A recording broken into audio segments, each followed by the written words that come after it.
You know, some people enjoy composing their own music, chord by chord, and others are happiest when they come across that one perfect song. Work is not a lot different than that. Whether you prefer building your own workflow or using a pre-made template, with Monday.com, you and the team can work in a way that's comfortable for everyone. Tap the banner to go to Monday.com and build your own amazing workflow, or find an awesome template. No judgment.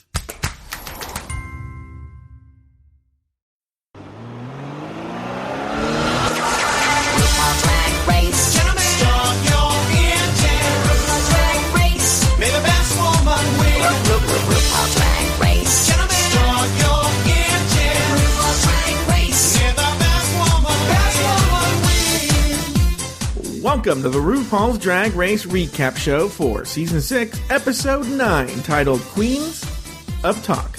My name is Joe Betance, and I am joined, as always, by one unsavory co-host. Okay. From the podcast, Pod is my co-pilot. Please say... Whoa, whoa, whoa, whoa, whoa. To Taylor... the Latte Boy. Is that going to be a new thing? Because I kind of like that. I think it's going to be a new thing. Because what I started doing this season was I started using a quote from that episode. And then I was like, why don't I just pull the quote? Yeah. Like I'm pulling clips. Why not just pull the quote? Well, last week's Michelle Visage, whatever it was, that I listening to the episode again today. I started listening to last week's episode today, driving around, and it made me laugh out loud again because I kind of forgot about it. So, kudos to you. Thank you. Well, look, we've been doing the show for a number of years, and so I think we just keep... That's the thing, guys. We keep improving the show and improving the show and improving the show. Taylor, the Latte Boy, how are you? I'm fine. But when you say doing the show for years, do you mean this season? Have we been doing this season for years?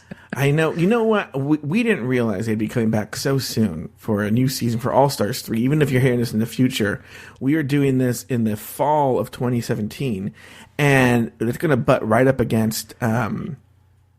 All-Star. We're going to get a little break, and then, yes, because nothing goes on around here in November and December that would keep us occupied. I know. I'm sorry, I didn't realize. And also, we didn't know people were going to be getting married and whatnot, and then also Thanksgiving and the Christmas. But anyway, the point is, Taylor, what is up with you?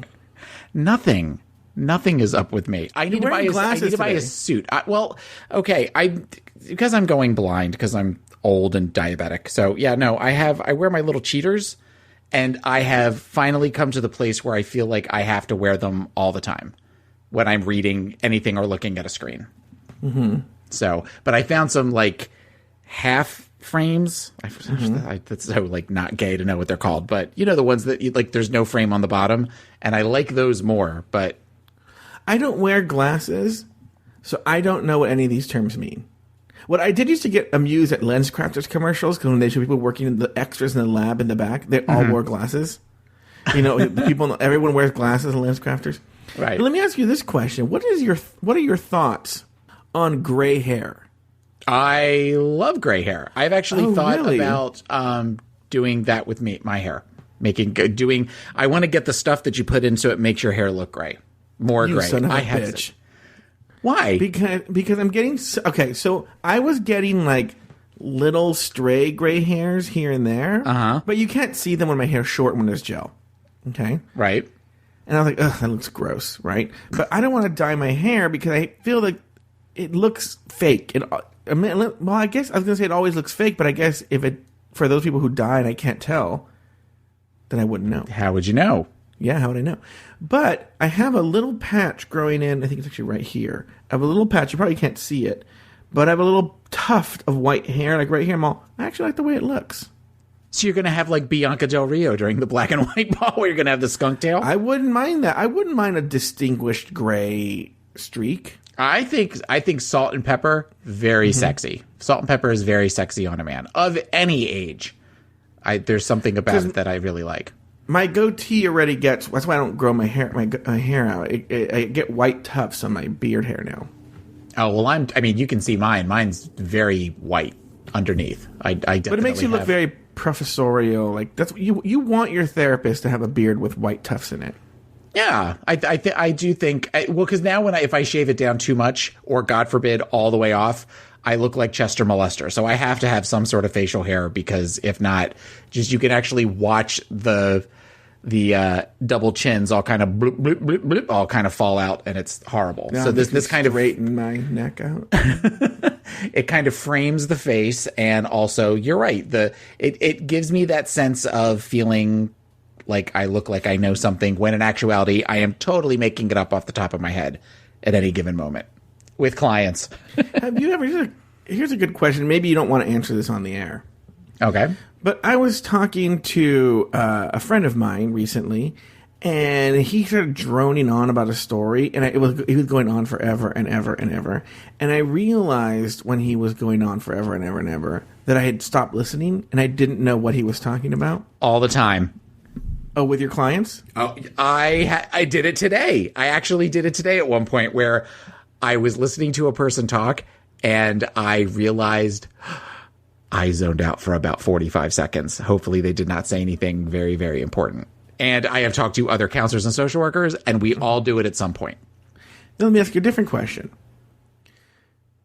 With my therapist, I haven't seen him in forever, right?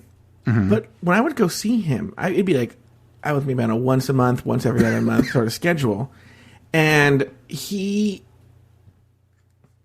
would remember things. And I'm like, he has so many clients. How is he remembering this? He must take notes, right?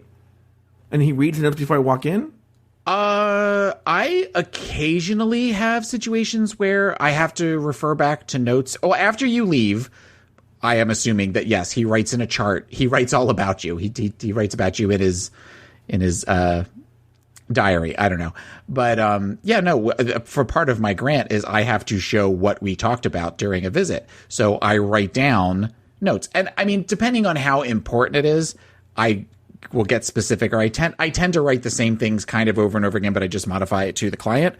Mm-hmm. But certain clients, I will remember certain things when I see them, which it's amazing how I will say that. Like, I'll say, well, I remember you went to a party last April when that was the last time that you saw this guy, right? And they'll say, yes, how do you remember that? And which my response is always, I pay attention when you listen. I pay attention when you listen. I pay attention when you talk. So it's just kind of that. I would be bad at that because, and I know it's not just notes because, you know, he also runs the group therapy that I attend once a month, even though it's every week. I only attend once a month. And I went for the first time in years. I don't know if you've ever done this in your group. He had like an alumni night where he invited people who That's awesome, though. Yeah, he invited people who had been before, who'd gone for a stretch of time and hadn't been in a long time on this one particular night. So I went and I was talking and I would say like, oh, blah, blah, blah, blah, blah. And he goes, oh, Mercedes? And I'd be like, yes, how do you, what? And then I go, blah, blah, blah, blah, blah, blah. He goes, Jonathan? And I'm like, yes, how do you remember Jonathan? It's been years. Yeah, I remember. Well, I mean, think about it. You are a part of the role of a therapist is to help a person to feel comfortable talking about their emotions so they can process things.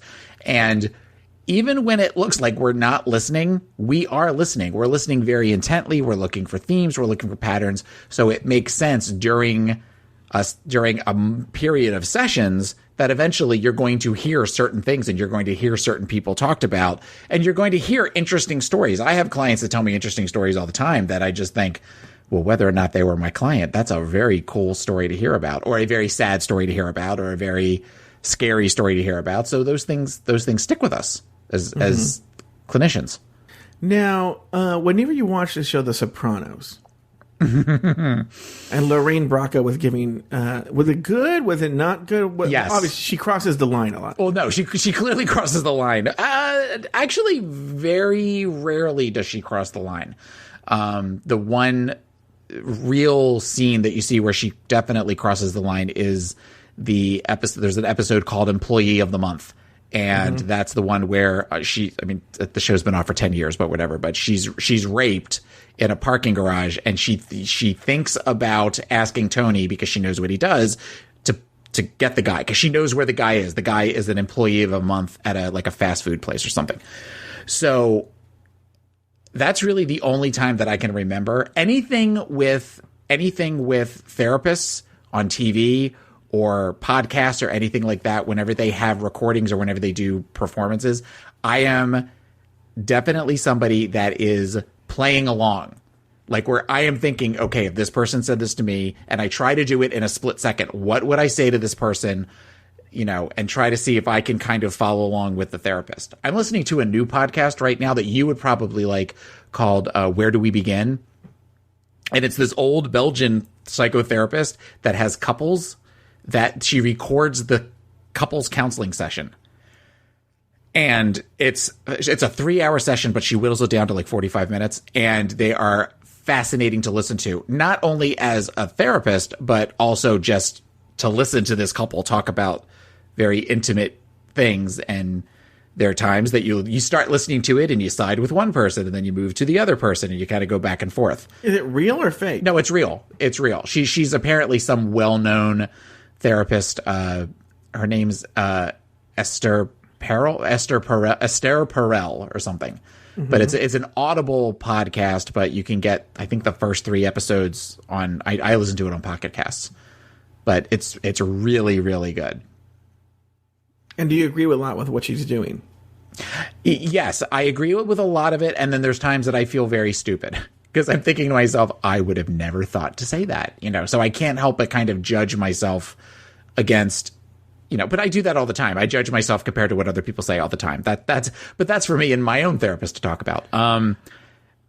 But I don't want to violate anyone's privacy, so I'm going to be very vague here. I'm sorry. But when I was at the last group therapy session, mm-hmm. There was someone in the room who had a problem, and we were dealing with it in the group therapy session. But it was like bowling me over. I don't know if I've ever spoken to you about this, because it was literally almost word for word the same problem that 2 friends of mine have, independent of each other. Okay. So I've had 2 friends, and I, in my own life, thought, like, that's weird that my 2 friends have the same problem, right? Mm-hmm. And then this third person now in the group therapy... Is the problem you, because you're the one thing that's the same as everyone? No, it's not. I know this annoying Mexican comedian podcaster. All he does is pick on me. And anyway, so I was thinking that, but then the therapist was just spitting just wisdom, but in a way, I wouldn't use the word lazy. What I would say, in a way, I've said this 100 times this month. And I'll say it 100 times more, and that's how it's coming out. Like, I've said this 1,000,000 times. So it wasn't like he was like... And so I was wondering, like, do you feel you get better because you find yourself saying the same thing over and over again? Yes. Even though we all think our problems are unique, are we all, for the most part, very similar? Well, yeah. And I mean, the best way that I can use that analogy is, for 15 years prior to this current job, I worked as a counselor for hospice. So I did bereavement work. And while everybody deals with grief in a completely different way, everybody kind of deals with it in the same way. So a lot of what I would do was I would normalize emotions. So pretty much you could come to me and say you were angry because somebody died, and I would say that's very normal. You could say you were sad that somebody died. I'd say that's very normal. One that I would talk about with people and I would try to prepare them for was relief.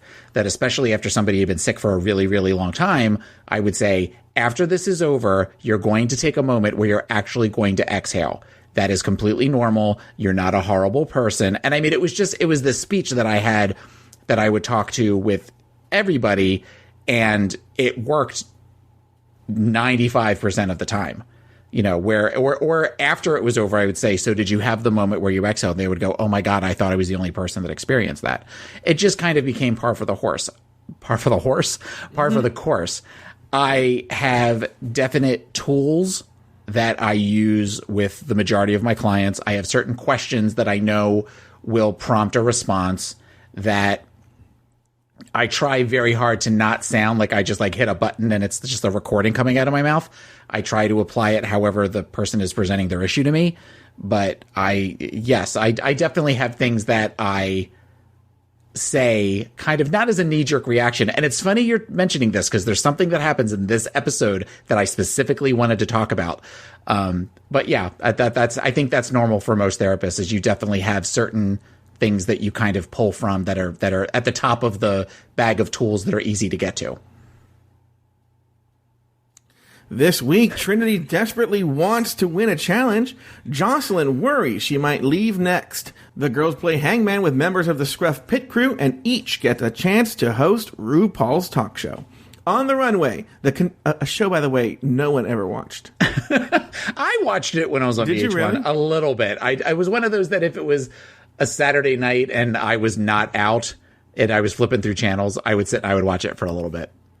On the Runway, the contestants find their inner beast and don their best animal couture. Courtney Act won the challenge while Adore, Jocelyn, and Trinity were in the bottom 3. In the end, Adore and Trinity faced off in a lip-sync battle for their lives. But in the end, Adore was told to stay while Trinity was asked to sashay away. Taylor, name 2 things you liked about this episode and 1 thing you did not. Okay, this was a tough one.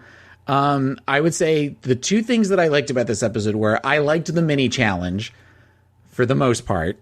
I thought it was a cute, fun kind of like, but I like what you packin', and I like those type of things. So that was fun, and not just because of the eye candy, but just because it's something that took a little bit of intelligence to figure out what the words were.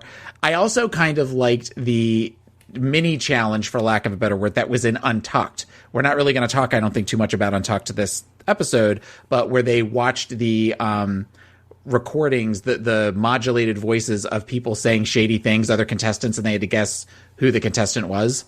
Mm-hmm. That was kind of fun to watch that too, when they were all trying to figure people out. And I, much like we have talked about before this season, one of the people was Magnolia Crawford, who I totally forgot was on this season. It's so funny you say that. To get my steps in today, I went to go get a haircut, and the haircut's about a mile away from me. So I walked there and walked back, and on the way, I listened to episode 2 of the season, and I'm like, oh, Magnolia Crawford was on this season. Yeah, we're going to see her one more time at the reunion, and then she'll never be seen again. God. And unless she's on All Stars 3. Oh, God, I hope not. The one thing that I didn't like, and this may be a controversial answer, I hated this episode. This whole episode was just not... This is probably my least favorite episode that we have looked at so far for this season. It just felt off. It felt off in many ways, with the exception of some of the runway stuff, which I liked that. But I just didn't like it. I just the whole time, even Babalu, who was very much in for season 6, was just kind of, I don't like this. I think the level of discomfort watching the interviews is just something, while you enjoy a train wreck, I don't. So knowing this episode was coming up and some of the questions that are asked, it just kind of was like, ugh. It felt like an uncomfortable sweater. What about you? Well, I want to address a couple of things. This was not one of my favorite episodes, but I think I still liked it better than Glamazon by Color Revolution, episode 7. I didn't like Glamazon by Color Revolution, episode 7. I didn't necessarily like Glamazon, but I liked Glamazon more than I liked this episode. And I like this more than I like Glamazon. Okay, so one of the things I did like were the awkward interviews. Of course you did. The more of course awkward, you did. The better. And we'll cover them. So I don't. Yes. Look, we'll cover them in detail. Just the awkward interviews that you're about to hear. Next, I like the runway challenge. I think we see some very creative stuff here. We see Ben's fly look, which is very cool. Yes. And we see Courtney's bird look, which is really cool. And I feel there was another look that I'm missing that was actually pretty cool. Trinity is the Phoenix. Trinity's look. Yeah. And which we'll address this next, because actually, that feeds right in my next thing. Again, we'll probably talk about this a little bit, but there was so much rigomoris in this episode, girl. It should have been Adore versus Jocelyn. Trinity did not belong in that lip sync. Okay. I have thoughts. Let's save that for the lip sync. But that was what I didn't like. Yes. No. Yes. Absolutely. Okay. Good. It was so clear that it was like, well, our time with you is done. Yes, Trinity. It's time for you to go. No matter what you do. And you called her Chad? Adios. The other one talked about an abortion for 15 minutes, but that's but that's fine. That's fine. But you know what? We kind of need to give Adora a kick in the ass. So how about if we just put her out there and scare the shit out of her, and then because we're going to send Trinity home, but Hannibal Lecter doesn't know that, so we're going to make Jocelyn's outfit was. We'll get to this. We'll get to this. Okay. After Lagrange's elimination, the girls enter the workroom, still talking about the stunning events from the evening's elimination. Trinity confesses that she desperately wants to win a challenge, while Jocelyn worries that her head may be on the chopping block. Honestly, I have to say, as badly as I knew that I did with this challenge, I really didn't think I was going to be in the bottom two. I really thought that I fell kind of middle. Jocelyn's just kind of like coasting through the competition. She's like the Dita Ritz of this series, really. Jocelyn is not as polished as some of the other queens in this competition at this point. So my guess is that Jocelyn's next to go. The next day, RuPaul entered the workroom to start the episode's mini-challenge. The challenge was very visual. It was Hungman, a version of Hangman, using 10 nearly naked men. The letters were on their asses, and the girls had to guess the word based on a clue from RuPaul. In the end, Ben de la Creme was the winner of the challenge. Immediately after that challenge, RuPaul announced this week's main challenge. Now, for this week's main challenge, you'll be hosting your very own talk show. It's time for the return of the RuPaul Show. Yay! Now, I've booked some extra special guests for you to interview. My pal Chaz Bono and his grandmother, Cher's mom, singer Georgia Holt. Oh my God. Singer? I mean, was she really known as a singer? I have thoughts about several things that we just talked about, but Georgia Holt, the reaction of all of them that Georgia Holt was, you would have thought it was actually Cher going to come out.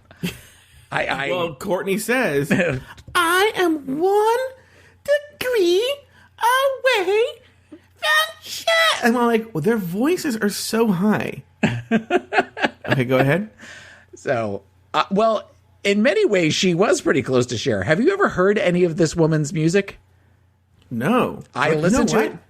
Let's do it. Because I listened to it on Apple Music. Because she has the one album that apparently came out right before. It must have been when they were recording this episode. Play the second song from the album, please.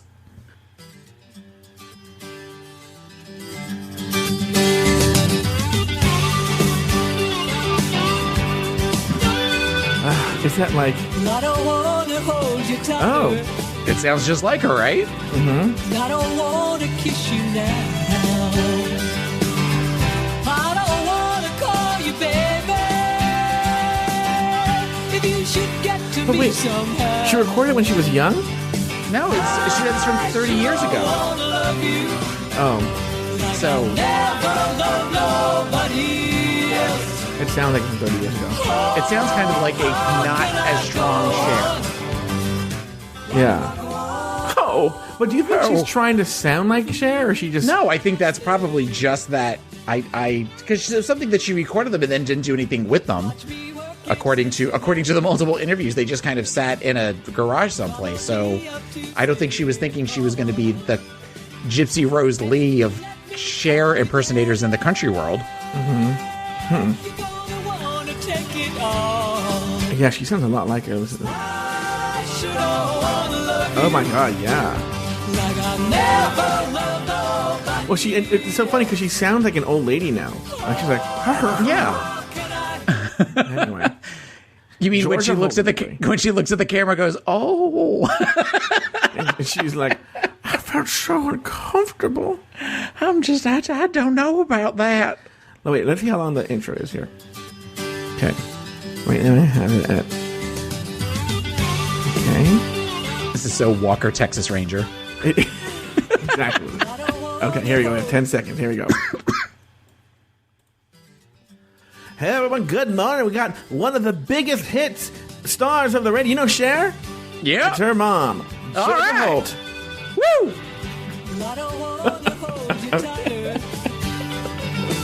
Okay, how about this one?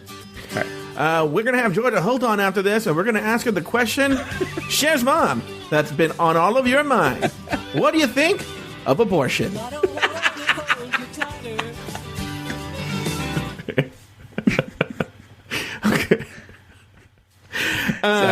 Okay. So there's that. Mm-hmm. She's the Dieter Ritz of this season. Oh, poor Dieter Ritz. Is some ways a good burn, but then I also think that's kind of offensive to Dieter Ritz. Oh, kind of. Yeah. Because at least with Dieter Ritz, we had that amazing Natalie Cole lip sync. Whenever I think of Dieter Ritz, that immediately goes to my head. But so that was a little like, ow, when she said that. Mm-hmm. Jocelyn, at this point, we've all had that friend. Mm-hmm. We've all had that person in our lives that when you see them, and I like Jocelyn. I go on record as saying that I've enjoyed watching Jocelyn. But there's something about her that when you see her, you just kind of think to yourself, bless her heart.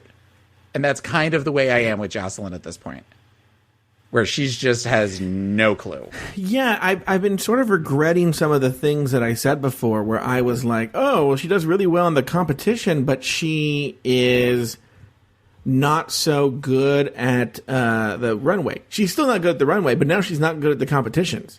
Yeah. And she's sort of a mess. You are going like, why is she here? Yeah. She is frightening. Like, well, we're going to get to the Jocelyn part when we get to the table visit, but like, you have to sort of question her choices. Yeah. Yes.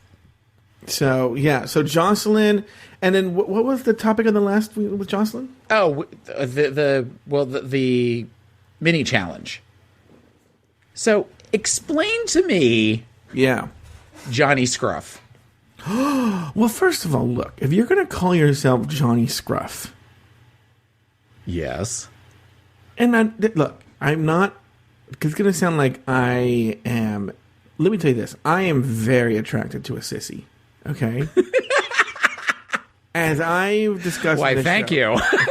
As I discussed in this show, like, my dream is to, like, fucking date, either someone who's thinking about transitioning or a transgender girl.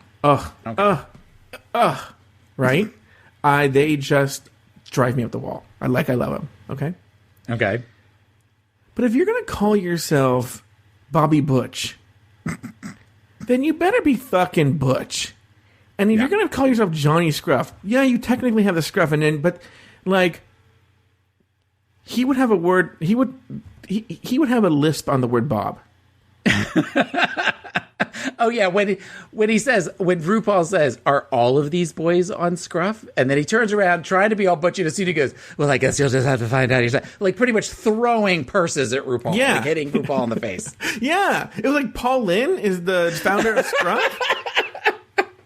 I loved Paul Lynn when I was a kid. That probably speaks volumes to why I am the way I am now. No, I did. I used to get so excited when he was on Bewitched. Mm-hmm. Oh, Hollywood Squares. Whenever he was on Hollywood Squares. And my mother thought he was my mother, I think, actually cultivated my gay sensibilities more than she probably realized. I mean, we were a big Paul Lynde family. We liked Richard Simmons. We all thought Richard Simmons was funny and amazing. Anything like, I would watch Donahue whenever like drag queens were on, and my mother would like, if it was on during the summer, my mom would watch that. And I just, Paul Lynde, hysterical. Rip Taylor is another one from the 70s. I didn't know what gay was, but I loved Paul Lynde. I loved Waylon Flowers and Madam. Okay, yes. And I didn't know that was gay. No. I didn't know that was gay humor. I just loved it. I thought she was a funny old lady puppet, And she was a puppet, right? I knew she was a puppet. I didn't know that. And I just loved it. And where I thought you were going with this story was, I remember I watched the movie Behind the Candelabra with my parents. Okay. And after the movie, my parents were like, "Can you believe that people thought Liberace was straight? Like, come on." And my mom's like, "Yeah, I don't know why anyone would think that, Mom." I know, and there are people who think the same thing about Barry Manilow. And like, Barry Manilow is not gay. And I was like, yeah, I think it's pretty open that he is. Like, he's never come out. He's never said They did the same thing with me when I said that Jim Parsons was gay. I'm like, listen to him. He's not gay. He's never said he's gay. So my parents are the worst at spotting gay people, and I thought that's where you were going, that they didn't know Paul Lynde was gay. No, I think that was pretty much it. It wasn't talked about. I remember one morning, it might have been like somebody was talking about Richard Simmons on the radio while we were having breakfast, and there was a comment made about gay, and I remember my sister saying, "What is gay mean?" And my mom saying, "Well, it's when two boys like each other the way a boy and a girl like each other." And I was little. I mean, I was probably like 7 or 8, and I remember her saying that to me, and me pretty much in my head going, "Where do I sign up for that?"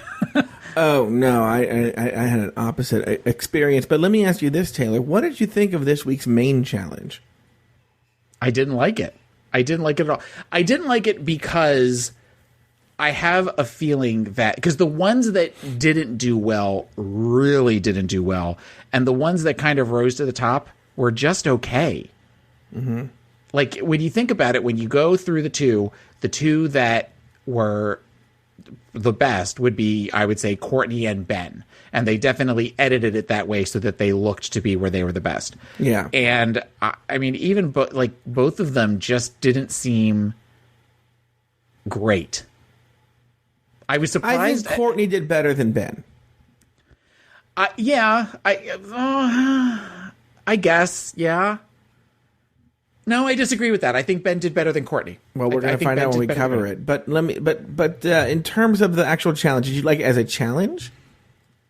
I think if they had had the right people on, I think it could have been. You have two people there that, you know, Chad Bono was on, and Chad just seemed Chaz seemed very serious, and the answers seemed very like it seemed like they weren't having fun.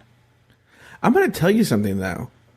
And we might upset, I don't know, tell me if this is offensive to transgender people. I don't mean to be offensive. Let me tell you, my heart is in the right place. I forget that he was a woman. It's not until someone brings it up.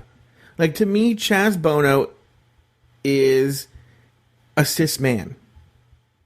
Okay. Does that make sense? I'm not sitting there thinking. Let me rephrase that, because I'm not sitting there thinking, "Oh, he was born a man." But it's not until people bring up that he was a woman that I remember. Oh, he was a woman, because to me, he's a man, and there's no doubt about it.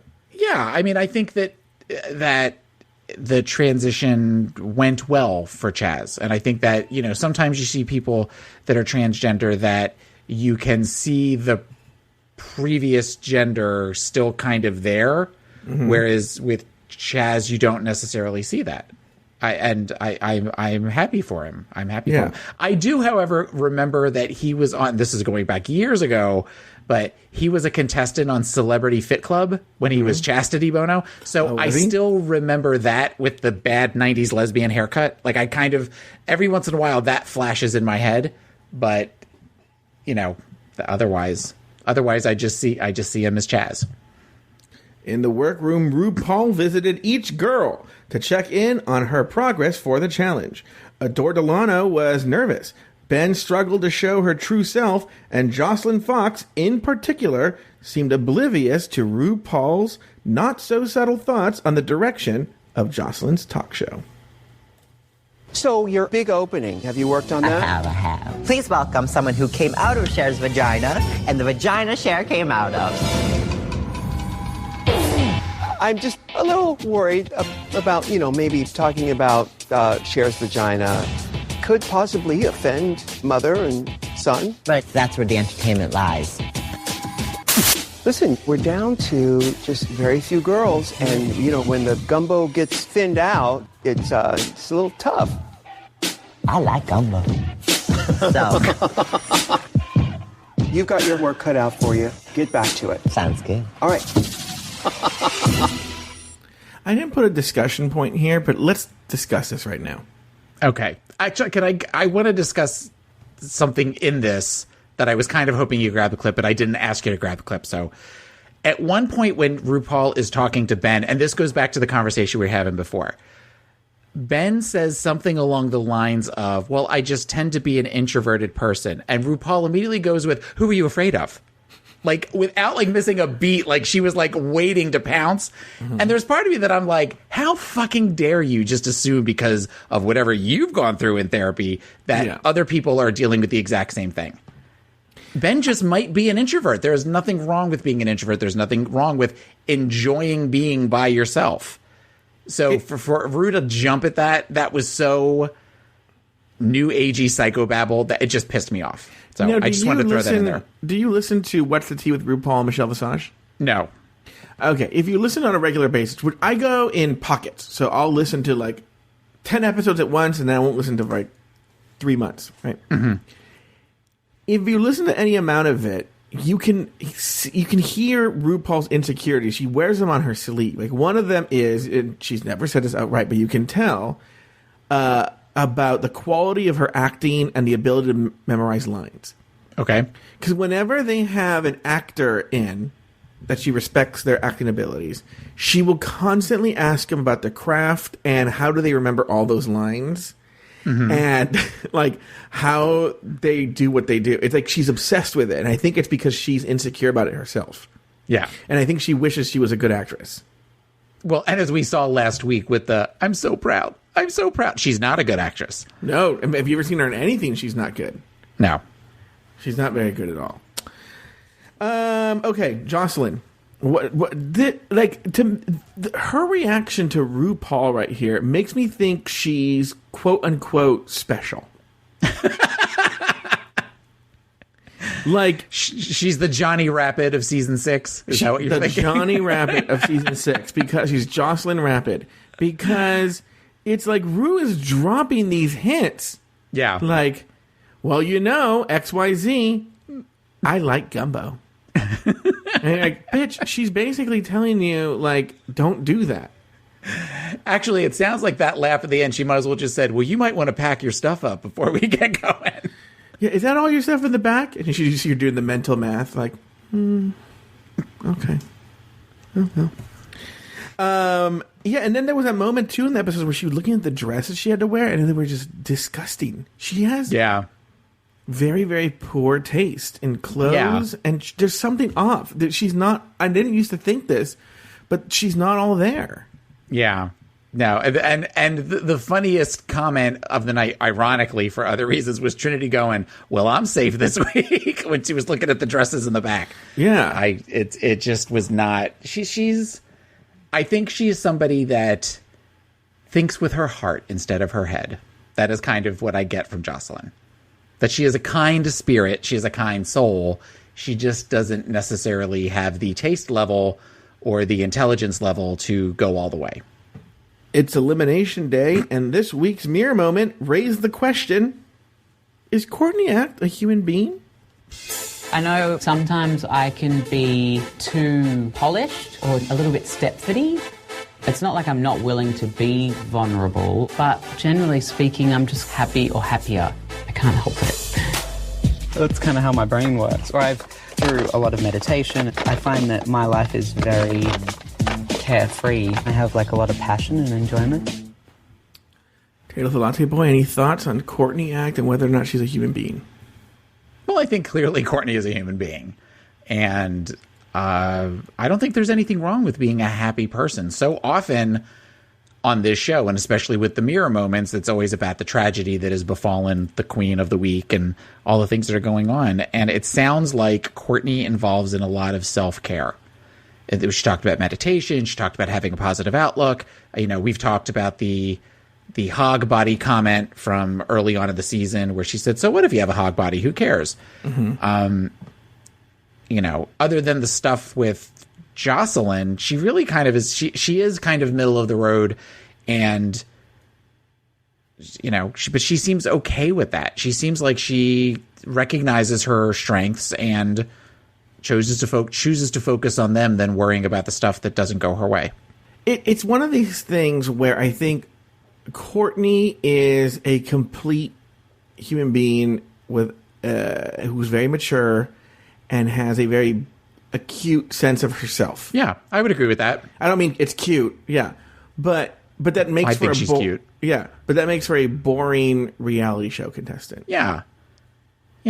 I kind of think about, there always seem to be on some of the earlier, back when I used to watch The Real World back in my 20s and stuff, there always seemed to be a couple of people in the house that never really fought with anybody, and whenever they would ask them questions in confessionals, they always gave very mature answers, especially for being like 23, 24. And you realize by the end of the season, you maybe only saw them 3 episodes the entire, like they never focused on them. Yeah, like Pam from San Francisco. Yes, Pam, and then there was the black guy with the dreads that season too. Or no, I forgot he existed. But what about the cop that got married in the middle of Real World season 2 in LA? Yeah. There was always ones like that. There was I'm trying to think. Andre from the first season, the heavy, the rocker guy. Mm-hmm. I'm trying to Dominic think of in LA, I think, was kind of. Ugh. Dominic just looked like he smelled. He did, but he didn't really have any drama. No, he didn't really have a lot of drama. But he was older too. Wasn't he like pushing 30 on that? I think so. Yeah, he was. Well, he looked it. If not, then yeah. But and I don't want to get into a segue on The Real World, but Courtney is kind of that. If it wasn't for the fact, I think that she is cute as a boy, and that she is so pretty as a girl, I think she would have fallen to the back a lot faster. But she makes for pretty television, not necessarily good television. All right, moving on. Like the comedy challenge, we're going to play each queen's talk show performance and break it down. Oh, God, are we really? Yep. First up, Adore Delano. This is such an honor. Like, I'm freaking out right now. Just saying. Ah, my ring got caught into my fishnet. Let me see. Ah. Okay, well, let me refer to my notes. I'm still fresh. Sorry. So I read that you were performing at the age of 7. Were you like the big like childhood star of your like community? No, honey, we were broke and it was during the Depression. Party.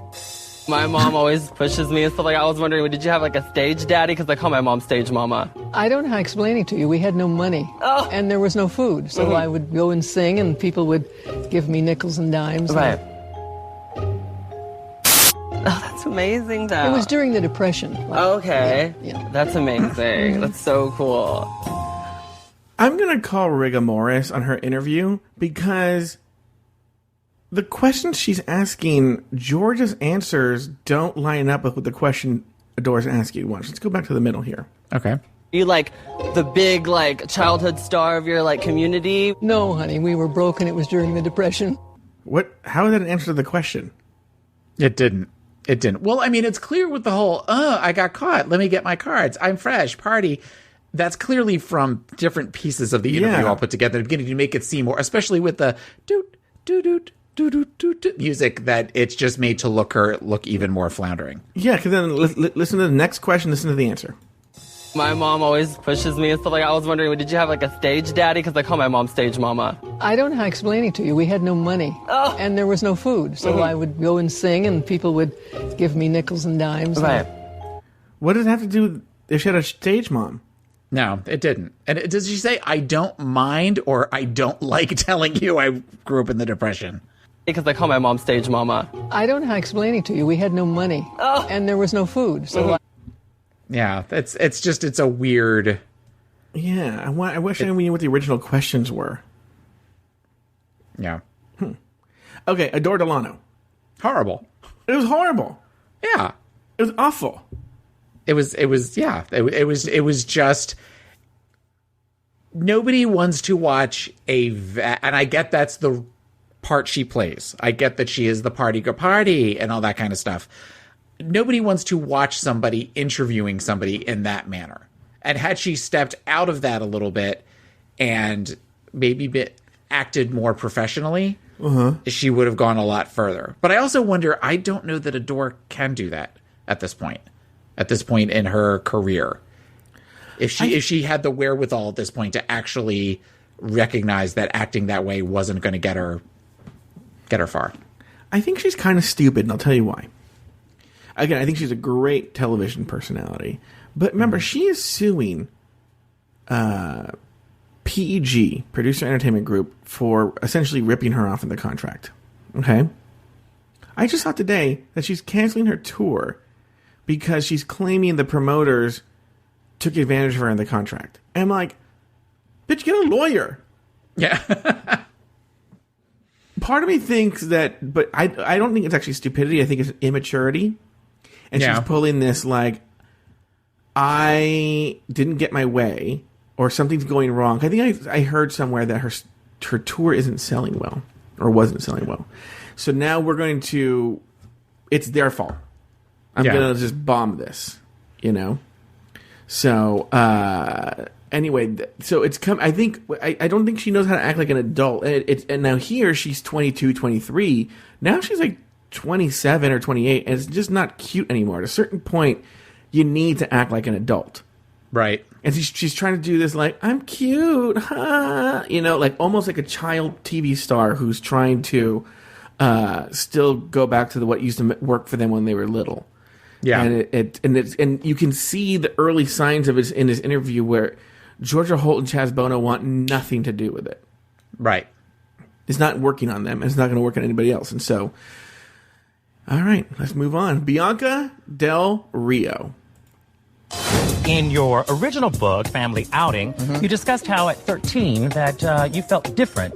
Right. Could you elaborate on that? Sure. As my hormones started to go, I had an attraction towards women, and so I naturally just made the assumption that I must be gay, and that must be what all these feelings are. Now, of course, in 1995, you came out publicly. What was your father's thoughts? He was comfortable, but, you know, the first person in the family that I talked to was my grandma. Really? And, of course, she was amazing. And then the magical experience, Dancing with the Stars. How was that? Was it liberating to be in that moment? You know, learning the dances and dealing with all of it. It's pretty great. Thank you guys so very much. Shit. Thoughts on Bianca Del Rio, Taylor? Promising, but, you know, as they talk about in the runway, she didn't talk to the grandmother. And he gave her, like, he pretty much picked the grandmother up and put her in Bianca's lap with that one. The first person I came out to is my grandmother. And the fact that this was surprising. This was surprising to see her kind of flub like she did. Mm-hmm. That she didn't ask Georgia any questions at all. I didn't remember this going as badly as it did watching it the first time a couple of years ago. Yeah. I wonder what happened. I wonder if there was some sort of element where they just get so little time, and Chad mm-hmm. and Chaz took up a lot of the time with her answer, and Bianca. What may have happened? I think Bianca's smarter than that. Was just so in her head about what she was going to ask next that she didn't think to follow up. She wasn't listening, and that's the one thing that I would say that kind of redeems her with this episode is during the runway panel, and they talk with her about it. She says it was a time management thing. I realized suddenly that I ran out of time and I didn't get to ask the questions. And when they talk with her about it, and that's one of the things that I like about Bianca is that she is willing to take notes, and she is willing to. It's rare that she gets notes this season, but when she does get them, she listens and she recognizes you're absolutely right. That is what happened. So that way she kind of redeemed herself at the end. But watching this, I was sort of like, oh, God, talk about a real misstep for her. Mm-hmm. All right, next up, Trinity K. Bonet. Oh, my God, I'm so excited, you know. Not nervous excited, but really excited. And I have a ton of questions for you guys. Well, Chad, I know that you do a lot in the LGBT community. Okay, so Chad, are you a boxer or brief type of guy? Chad, if you had the opportunity to go out on a date with Megan Fox, Angelina Jolie, or I need one more person. Well, thank you, Chad Bono and Georgia Holt. Thoughts on Trinity K. Bonet, Taylor? Well, unprepared comes to mind. Mm-hmm. Just as far as you have a question where you're going to ask 3 different people and not have a third person. That's not good. And also knowing the name of your guest would probably help too. But is it worse than Adore's, and is it worse than Jocelyn's? Well, we haven't gotten to Jocelyn's yet. The answer to that is no, as far as Jocelyn goes. But as far as Adore goes, I would say Adore was worse. I would say Adore was worse, primarily because, and just from what we saw, because Trinity at least seemed to have questions, whereas True. Adore didn't. Adore just kind of was, ooh, party, oh, I'm caught, da da da da da, and like almost like where Adore, her question as far as the beginning with the stage mom and were you the child star, it's almost like she wanted an answer out of Georgia, so she kept just asking a question, a different variation on a question to try to get the story that she had in her head. Whereas at least with the questions that we saw with Trinity seemed to have some questions, they just weren't thought out all the way, or they weren't planned the way they should be. So I would say that Adore, as we've seen so far, Adore is the worst of the three. All right, moving on. Courtney Act. Georgia, obviously you've just released your first ever album, recorded the album 30 years ago, and then 30 years later you find these tapes. That must be kind of cool. Cher asked me, Mom, what'd you do with those tapes? And I said, honey, I think they're in the garage. This must be a pretty well-organized garage, like 30. I mean, I've got things from, 2 years ago. I don't know where they are. I save everything. It's not an episode of Hoarders waiting to happen, I'm guessing. Or is it? No. No. I know that you've just done the documentary, Becoming Chaz. And what was the decision that made you want to go so public with such a personal thing? There was a number of years where I knew I was transgender but was afraid to do anything about it. And so it was important for me to kind of give that back, because I figured there's other people out there like me who are stuck. That's so cool. Taylor the Latte Boy, your thoughts on Courtney Act? Thought she was great. I thought that she was very personable. She seemed interested. She seemed well researched. She listened. She listened. She made the joke. She reminded me. She reminded me of a therapist. She reminded me of a therapist that is trying to make, what you want to do is you want the person, the guest, or in my case, the client, to be as comfortable as possible. And the more comfortable you make them, the more they're willing to open up to you. And I think that Courtney did a very good job of trying to be personable, to trying to be kind, to listen, to crack jokes with them, friendly joke sort of thing, to help them to where they really wanted to talk about stuff that was going on in their lives. So I thought she did great. The one advantage Courtney has over the other girls is she was a finalist on Australian Idol, which means I think she was like in the top two, right? She was like, I think she went very close to the end. I don't know what her rank was. She's done a lot of interviews. These girls weren't famous yet. Okay, but Adore had probably done a lot of interviews too. But Adore didn't make it I don't think Adore didn't make it to the live show. She did? No, I think she was in Hollywood, but no, not Hollywood. They have the one where you go, there's like the top 25 or something, and then they whittle it down to the top 10 where you go to the live show. Yeah. Like the big one in the big studio. I don't think she made it to that like top 12. Okay, you can look it up. I think she did the one where they were live in groups of like 8 or something, and the audience votes who goes forward. But I don't think she made it to the live show. While you look that up, we're going to listen to Miss Darian Lake.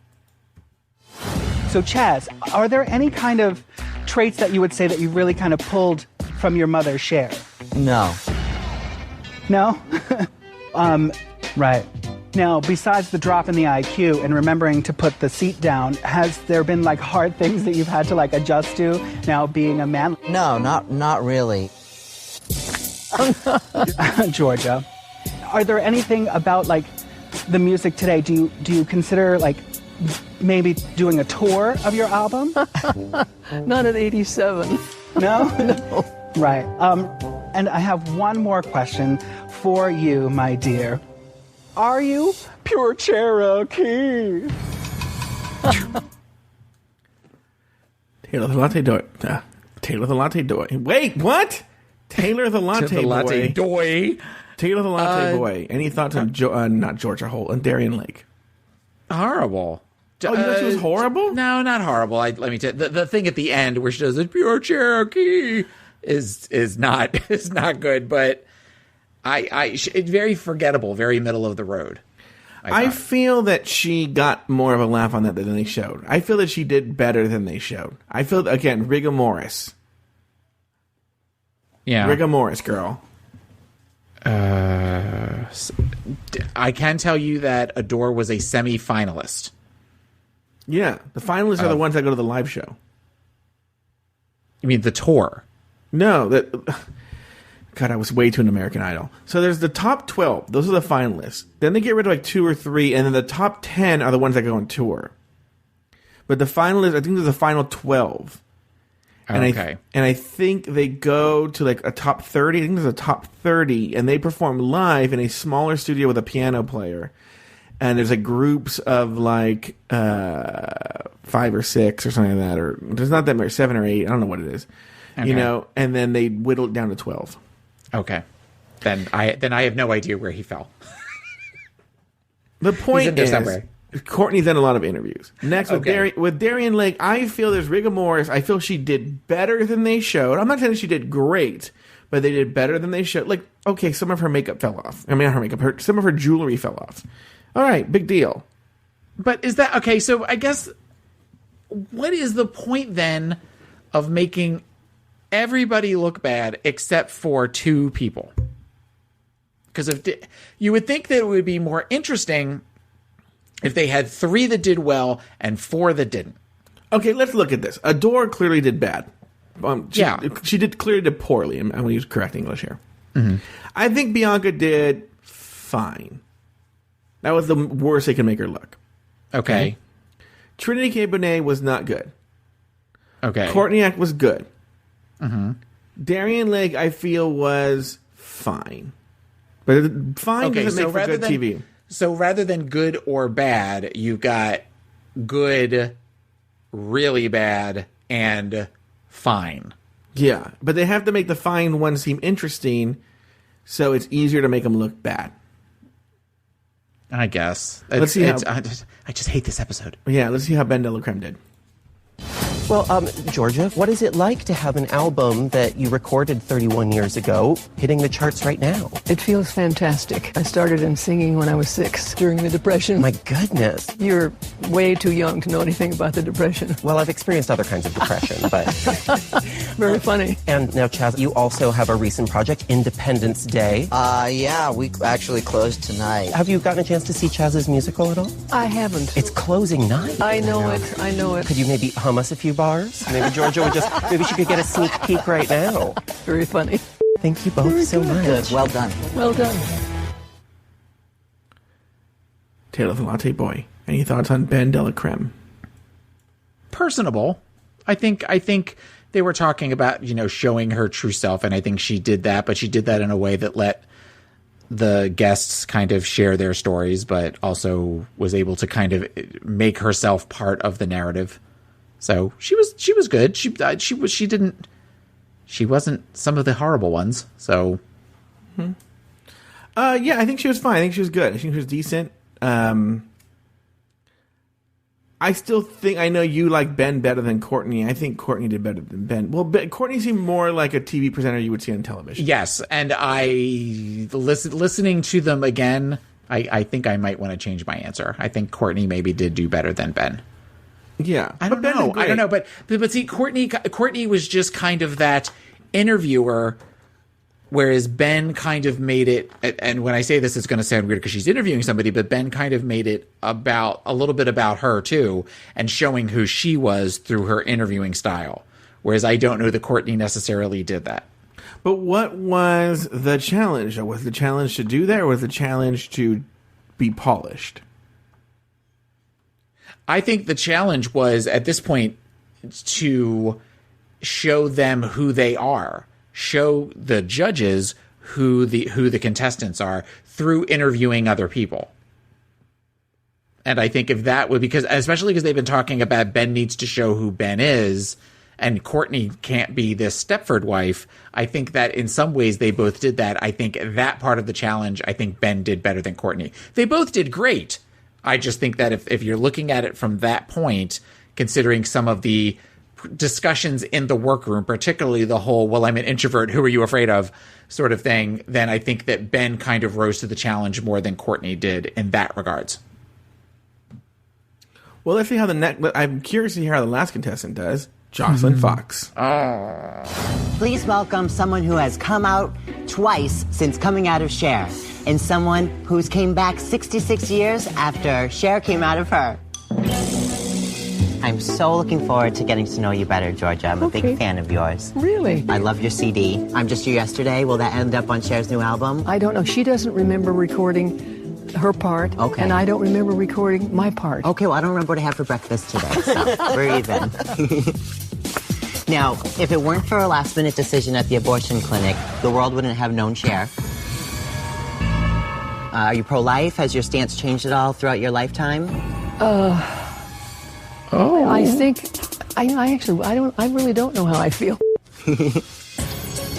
I feel some really good rapport between me, Chaz, and Georgia. It almost feels like I've known them all my life, and they have no problem opening up to me. Thank you both very much. I've got this one in the bag. That's all the time we have, and I'm all out of duct tape. Keep it foxy. She's clueless. Yeah. Yeah. She can't read that's people. that's not a clip they could have pulled from earlier in the season. No. The whole, we're the best of friends now. We totally get that. That's had to have been during that time. And there's a disconnect with reality that is. How is she not picking up on that? Yeah. Because that means she's not picking up she's not picking up the cues, right? Right. What she didn't do with RuPaul when RuPaul was literally almost telling her, don't do that. Mm-hmm. And then George, she's not smart enough. I don't think it's an Asperger-y thing. I think she's not smart enough. I don't think she's smart enough to read between the lines. Yeah. She takes things literally. Yeah. Yeah.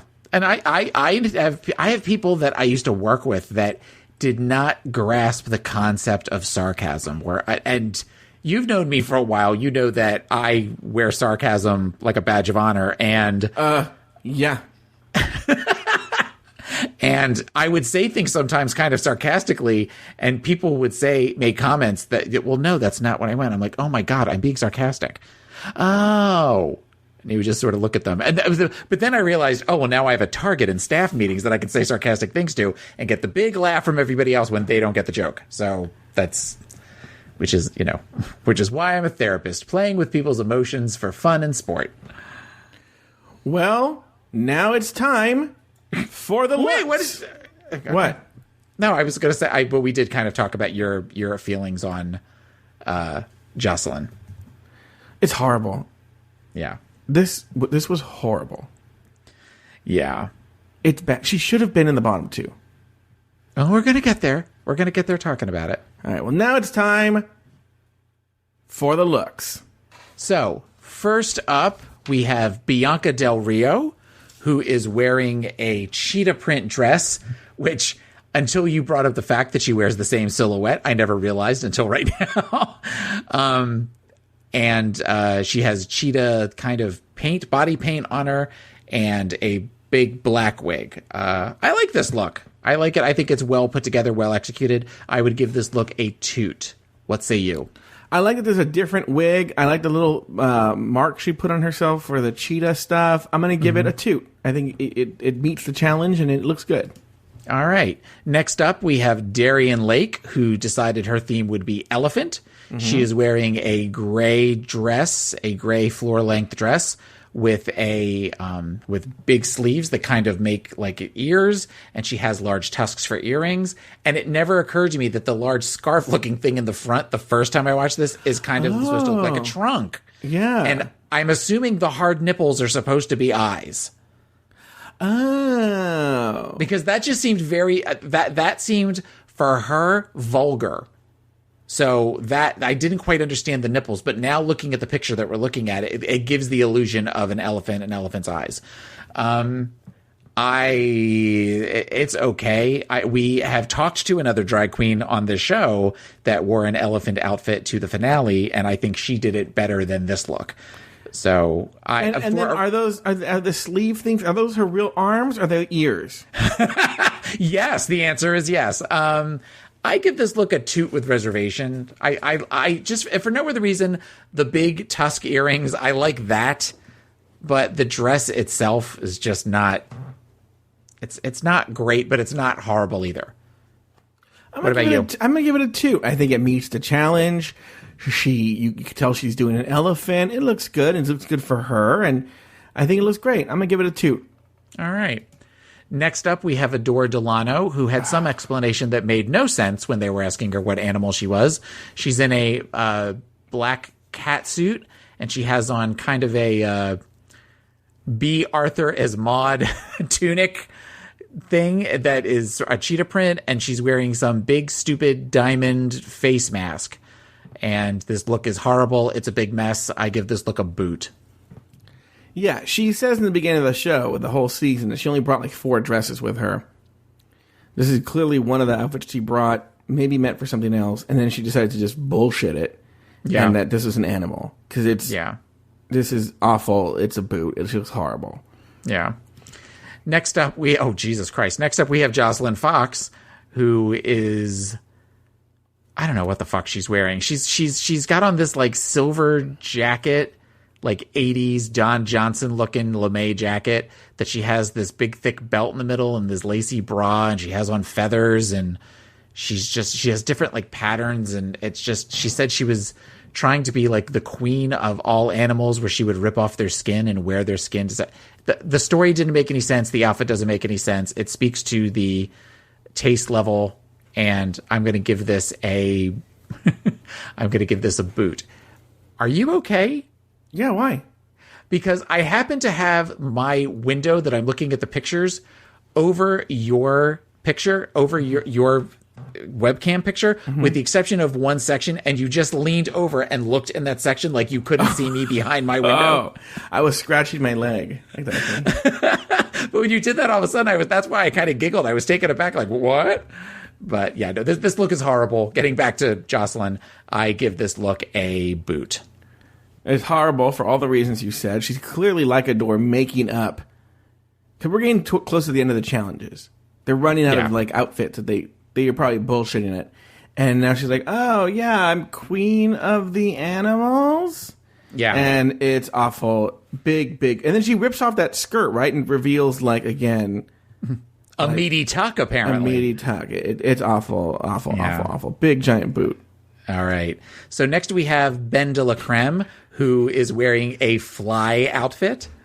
And I like this look. It doesn't necessarily read drag as much as it reads like Comic-Con to me, or like Anime Con or something.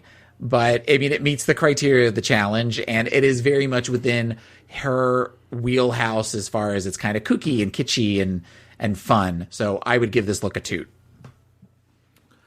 I agree. It's very clever. It is more cosplay than it is couture, but I think that's allowable.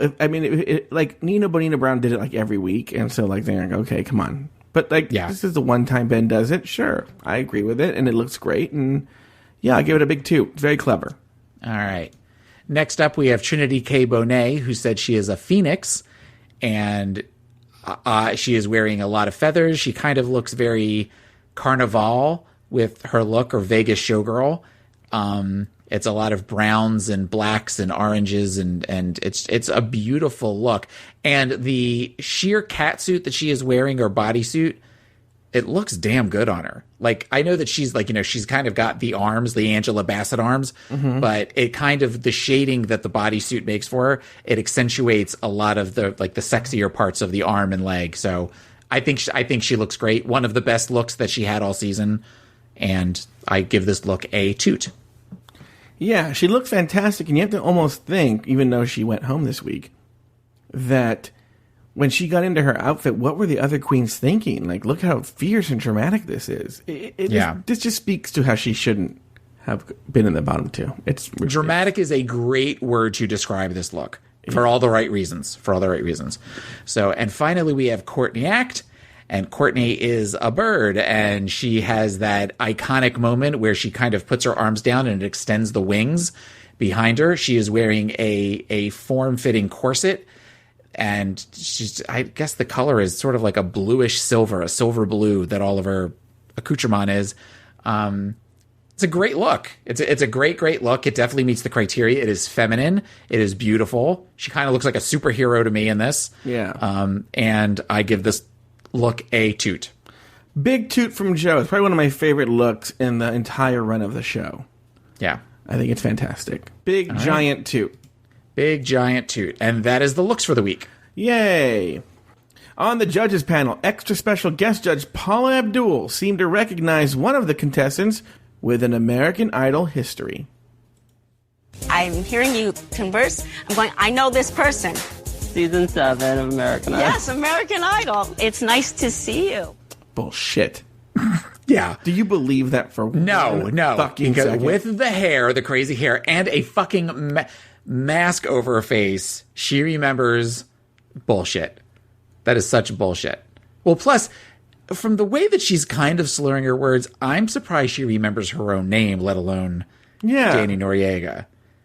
She does this clap at the end that it kind of reminds me. Remember there was that meme of Brendan Fraser at the Golden Globes, like trying to do the weird clap, snap, laugh thing? Do you know what I'm talking about? No. It was like one of the last times that he was invited to the Golden Globes or something. You'll have to find it online. But he does this weird like pointing at whoever's on the stage, and he tries to clap and snap at the same time, and it's just this weird, awkward putting his hands together. And towards the end of the episode, she does that as well, and it looks horrible. She looks like it's all she can to hold on to reality. But what's funny is when you hear Vibology, when they're playing it, you forget, it reminds you, she was a pop star. She was like a major pop star. She was huge. She wasn't just the crazy kooky woman from American Idol. Yeah, no, she was huge. And I love, Vibology is one of my favorite Paula Abdul songs. Of all time? Of all time. There's not that many of them. Oh, really? There's maybe 3 that are my all-time favorite Paula Abdul songs. What are those 3? Okay, I like Vibology. Mm-hmm. I like... Oh, God, I like it so much I can't remember the names of it. It's The Way That You Love Me. That's probably one of my favorites. And Straight Up is a great song. Straight Up, The Way That You Love Me, and Vibology are probably my 3 favorite Paula Abdul Which is songs. the one with the cartoon cat? That's Opposites Attract, which is one of my least favorite Paula Abdul songs. Oh, really? Yeah. I remember as a kid having a crush on the cat. Of course you did. Yeah. All right. In the end, Adore Delano and Trinity K. Bonet were pitted against each other in a lip-sync battle for their lives. The song, Paula Abdul's Vibology.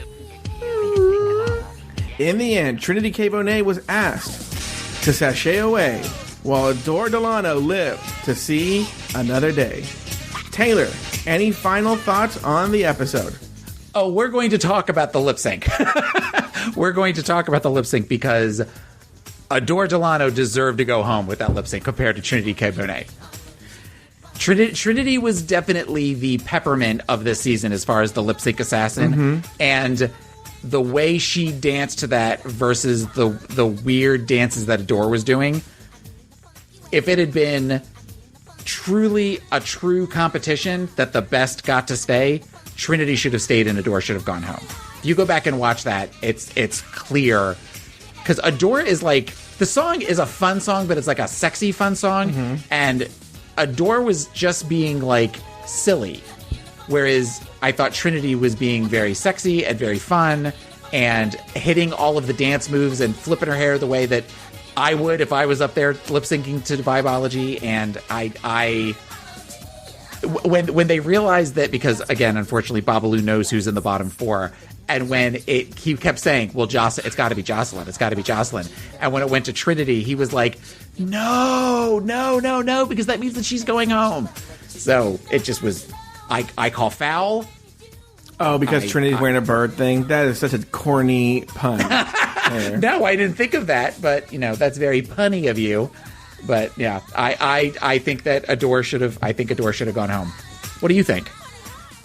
Look, ever since RuPaul told her that she was so proud of her and she cried in episode 8, Trinity...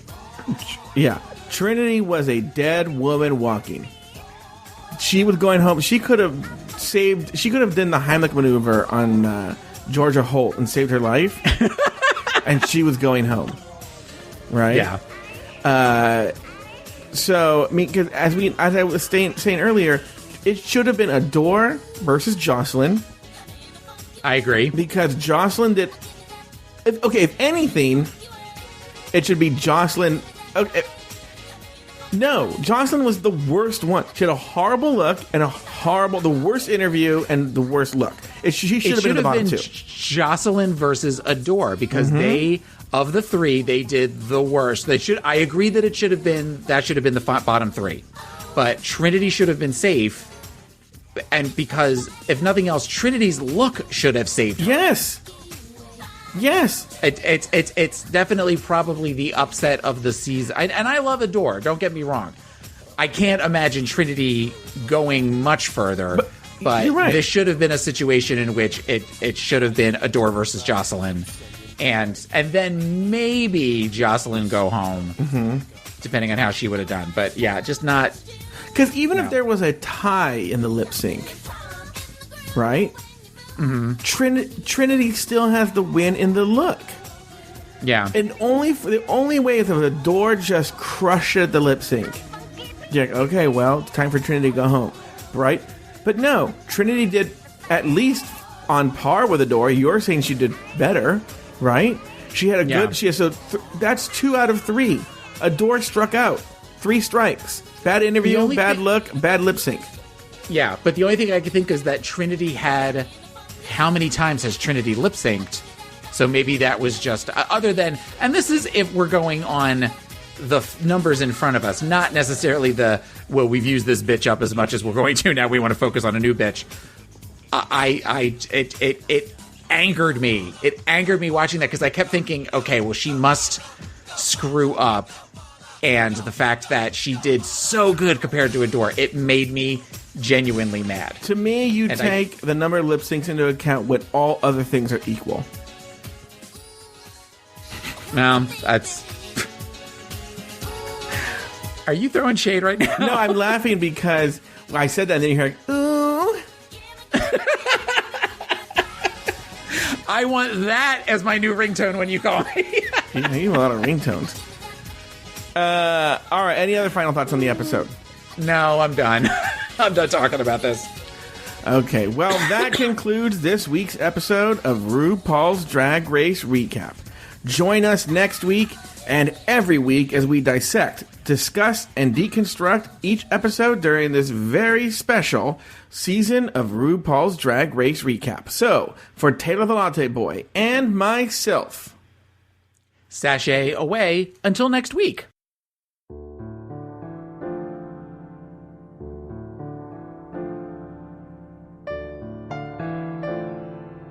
RuPaul's Drag Race Recap is an Afterthought Media podcast.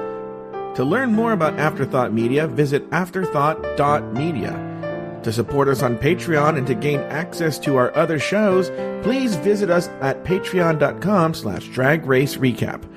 For a small monthly fee, you gain access to hours of bonus content weekly, frequent live shows, and access to our extensive back catalog. To contact the show, email us at dragracerecap@gmail.com. Follow the show on Instagram and Twitter at Drag Race Recap, and follow the show on Facebook at facebook.com/dragracerecap. You can find Taylor the Latte Boy on his other podcast called Pod Is My Co-Pilot, available at podismycopilot.com and everywhere you get your podcasts. You can also follow Taylor on Twitter at PIMCTaylor and on Instagram at PIMCTaylor. Joe Betance is the host of many other podcasts, and you can find those podcasts at afterthought.media or at patreon.com/dragracerecap. You can follow Joe Betance on Twitter and Instagram at Joe Betance, that's JoeBetance. This episode was recorded in the summer or fall of 2017 and originally released on Patreon.